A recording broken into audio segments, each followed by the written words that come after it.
Hello everybody, and welcome to 208 Lennox Street and our wonderful exhibition of 3 generations of wonderful artists from Warmun called Garn'giny. I'm Susan McCulloch. I'm one of the 2 curators of the exhibition with my daughter Emily McCulloch-Childs from Everywhere Art Space in Flinders. And we're delighted to be in this wonderful space in Lennox Street, owned by the fabulous Helen Bogdan. I'd like to acknowledge the country on which we're standing, the people of the country on which we're standing, the Wurundjeri people and the Boonwurrung people of the Kulin Nation, their elders and past, present and emerging. The Juukan Gorge destruction is a year old this month, and it was such a profoundly hideous thing.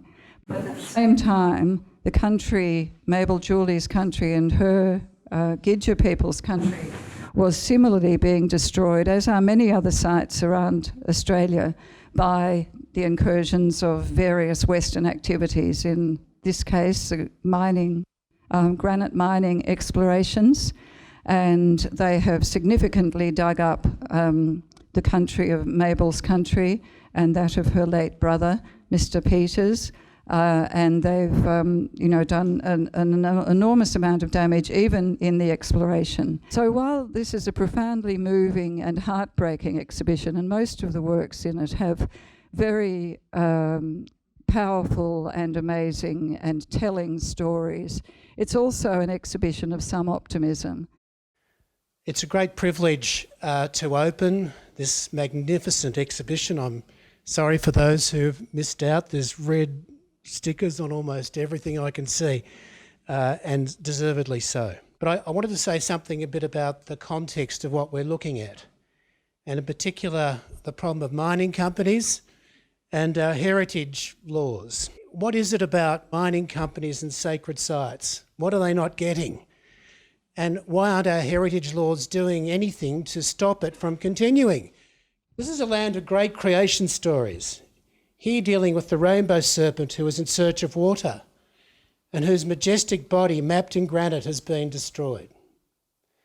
These sites can't be recovered, and they're now lost to the Marlene traditional owners and to all of us. It's as if tractors have been set on the Garden of Eden. Douglas D'Antoine, a senior lawyer with the Kimberley Land Council, described the experience of the traditional owners as follows. Looking over their back fence, he said, they're able to see their dreaming cut up into blocks and transported to the Wyndham port in order to be taken to China.